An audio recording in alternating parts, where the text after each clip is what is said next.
আসসালামু আলাইকুম। আমার ভিডিওটা আপনারা লাইক করবেন, শেয়ার করবেন, সাবস্ক্রাইব করবেন।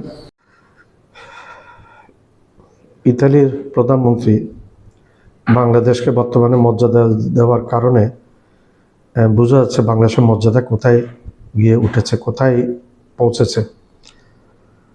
তলানিতে ছিল বাংলাদেশের মর্যাদা বিশ্বে হাসিনা সময়, হাসিনা পরবর্তী ডক্টর ইউনূস সাহেবের যুগে এটা এখন অনেক উপরে চলে আসছে। ইতালি বাংলাদেশকে বিভিন্নভাবে সাহায্য করতে চাচ্ছে, সামরিকভাবেও, সমরাস্ত্র দিয়ে আর্থিকভাবে বিভিন্নভাবে সাহায্য করতে চাচ্ছে। তাইলে এটাতে বোঝা যায় বাংলাদেশের দেশ ছোট হলে কীভাবে আজকে ভৌগোলিক অবস্থানগত কারণে, বাংলাদেশের অর্থনৈতিক কারণে, বাংলাদেশের হিউম্যান রিসোর্সের কারণে, বাংলাদেশের বিভিন্ন দিকে বাংলাদেশের পণ্য সামগ্রী এক্সপোর্টের কারণে সব কিছু মিলে ইতালি একটা বাংলাদেশের একটা একটা অবস্থার মধ্যে নিয়ে এসছে, একটা গণার মধ্যে নিয়ে এসছে ইতালি। যার কারণে আজকে বাংলাদেশকে অনেক সম্মান করছে ইতালি, এবং ডক্টর ইউনূস সাহেবের কারিশমা এখানে আছে, সেটাও যোগ হয়েছে এর সাথে। তো এই বাংলাদেশ অর্থনীতি দিন দিন আস্তে আস্তে ভালোর দিকে যাচ্ছে বলে শোনা যাচ্ছে। এটা আমার কথা না, অর্থনীতিবিদদের কথা, বিশ্ব অর্থনীতি ফোরামের কথা। বাংলাদেশের অর্থনীতি দিন দিন ভালোর দিকে ধাবিত হচ্ছে।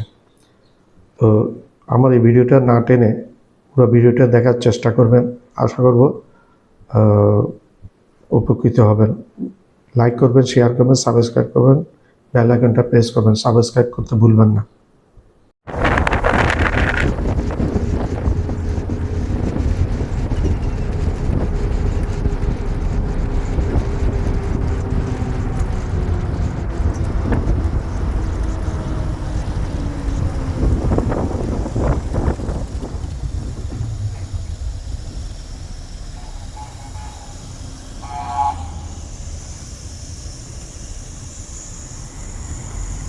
আমার চ্যানেলটা লাইক করবেন, সাবস্ক্রাইব করবেন, শেয়ার করবেন, বেল আইকনটা প্রেস করবেন, সাবস্ক্রাইব করতে ভুলবেন না।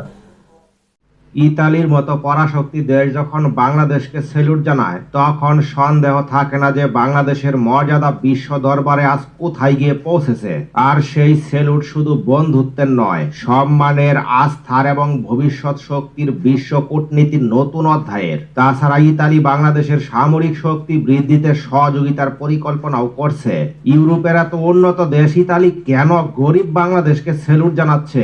বাংলাদেশকে শক্তিশালী করে তাদের লাভ কি? চলুন জেনে নেওয়া যাক। চ্যানেলটিও সাবস্ক্রাইব করে রাখুন।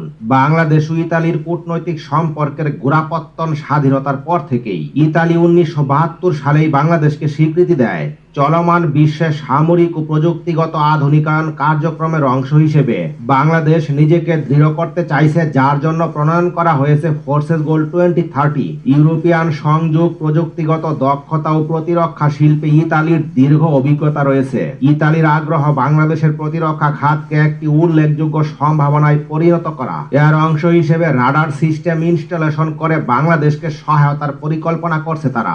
সম্প্রতি বাংলাদেশের পররাষ্ট্র উপদেষ্টা মোহাম্মদ তৌহিদ হোসেন ইতালির প্রতিনিধিদের বলেন, আমরা আমাদের প্রতিরক্ষা খাতে বৈচিত্র্য আনতে চাই। ইতালিও এই ক্ষেত্রে অবদান রাখতে ইচ্ছা প্রকাশ করেছে।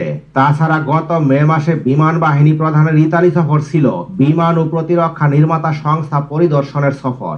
এর অংশ হিসেবে ইতালির সঙ্গে উল্লেখযোগ্য চুক্তি মোতাবেক হতে পারে রাডার ও পর্যবেক্ষণ সিস্টেম সরবরাহ, আধুনিক যুদ্ধ বিমান বা হেলিকপ্টার ক্রয় সহ বাড়তি সুবিধা আদায় করা, যেমন দেশে ইতালীয় মেইনটেনেন্স প্ল্যান্ট স্থাপন করা, যৌথ প্রশিক্ষণ ও দক্ষতা বিনিময়, প্রতিরক্ষা শিল্প নিয়ে যৌথ গবেষণা ও রপ্তানি সহায়তা, খরচ বাজেট সাশ্রয় করে স্থানীয় সক্ষমতা বৃদ্ধি, সাপ্লাই চেন ও প্রযুক্তি হস্তান্তরের সুবিধা, সামরিক সহায়তা ও বিতরণের স্বাধীনতা অর্জন করা, প্রতিপক্ষের প্রতিক্রিয়া, সামরিক শক্তি বিশ্লেষণ।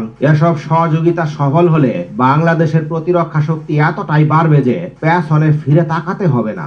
সংক্ষেপে বলতে গেলে ইতালির সঙ্গে বাংলাদেশের প্রতিরক্ষা সহযোগিতা শুধু একটি চুক্তি নয়, এটি ভবিষ্যৎ রূপায়ণ চিত্র, যেখানে প্রযুক্তি, কূটনীতি, নিরাপত্তা ও উৎপাদন একসাথে গাঁথা রয়েছে। ইতালির ভাষ্যমতে আজ বিশ্বে কৌশলগত ভারসাম্যের কেন্দ্রে রয়েছে বাংলাদেশ।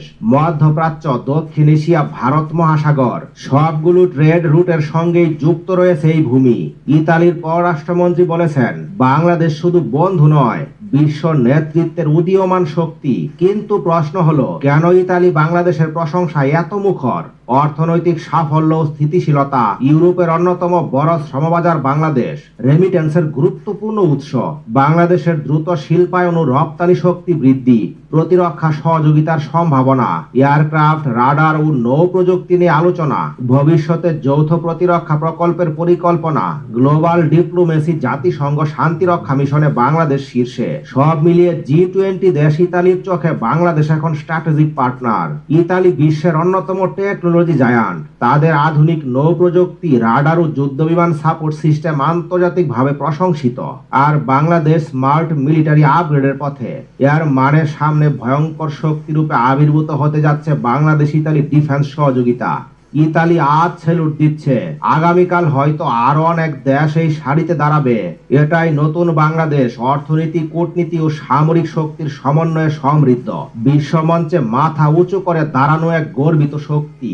আপনাদের কাছে কি মনে হয়, ইতালির সাথে এই সম্পর্ক বাংলাদেশের ভবিষ্যৎ বদলে দেবে? কমেন্টে জানিয়ে দিন।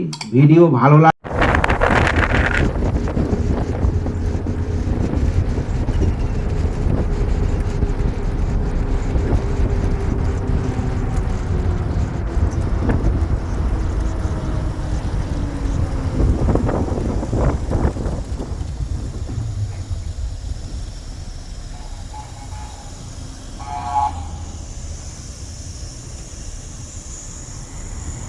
আমার চ্যানেলটা লাইক করবেন, শেয়ার করবেন, সাবস্ক্রাইব করবেন, বেল আইকনটা প্রেস করবেন, সাবস্ক্রাইব করতে ভুলবেন না। আবার বলছি, আমার চ্যানেলটা লাইক করবেন, শেয়ার করবেন, সাবস্ক্রাইব করবেন, বেল আইকনটা প্রেস করবেন, সাবস্ক্রাইব করবেন, সাবস্ক্রাইব করতে ভুলবেন না।